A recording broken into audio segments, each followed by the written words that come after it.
Hi, this is Stephen Beschloss with America, America. And I'm Mark Jacob with the Stop the Presses newsletter. And this is On Target.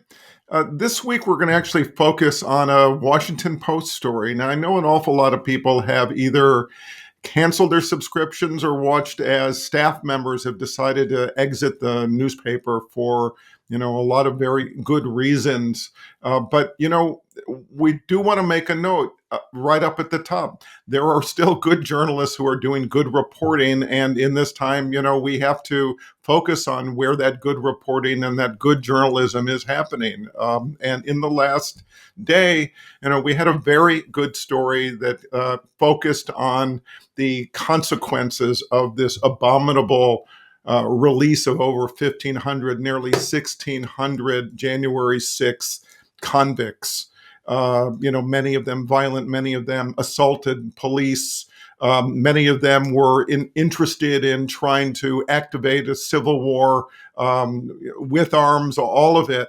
Donald Trump, as reported, basically said when they were trying to nuance the question, would it be a collection of those who were not committing violent acts who would be released and the others would be kept and so on?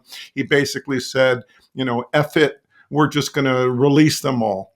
That's basically the event that happened. But what the Washington Post did, and I think the reason we want to focus in on what they did, was they asked the next question, which is really, what are the consequences of it? What does it mean? The story is titled "Clemency for Oath Keepers, Proud Boys Fuels Extremism Threat, Experts Say."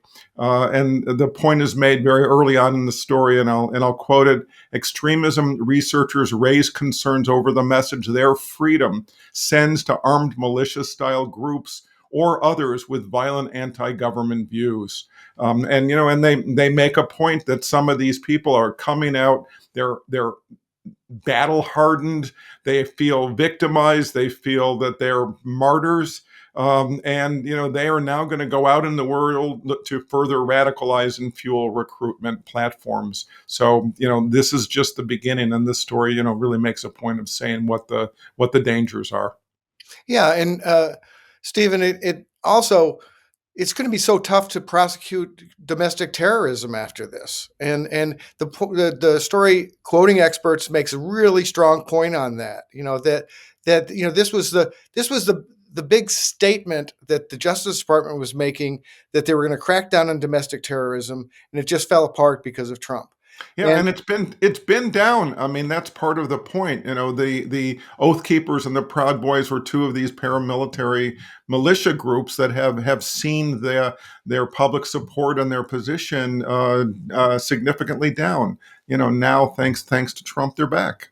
Right, and I can't help but think that Trump wants to use this as kind of his goon squad, that he wants to reform these he wants a thug army. I mean, it's Yeah. and that's what fascists do. They don't just work through government. They work through these kind of non-government militia and people who will just commit violence against their political enemies. And this just endorses that. And the reason why I think we talked about, we wanted to center on this Washington Post story is because it really gets at the consequences. And yeah, I've really criticized the Washington Post a lot, but we can't give up on all media, and we have to recognize good stories. I mean, obviously the Washington Post has got big problems right now, but that was a good story, and we're seeing a lot of good stories. I mean, this is a depressing time in An American history. overwhelming time in terms of the number of atrocities, degradations, desecrations, Crazy orders. violations that are happening. And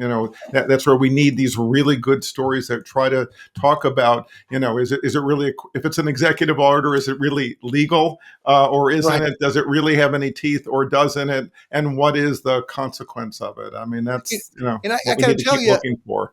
that I feel like Trump so far has been as bad as I thought he was going to be. but the media have been better than I thought they were Mm, going to be. I'm actually encouraged. Maybe I had a low bar, who knows? But maybe. yeah, but I've seen some hard-hitting stories. CNN had a hard-hitting story recently explaining all of that, where they just, they were really loud about saying that the whole uh, election fraud scheme lie in 2020 was a lie. I mean, Yeah, people need to use the word lie. And so I'm seeing some good stories. I don't, we're still you're a little late.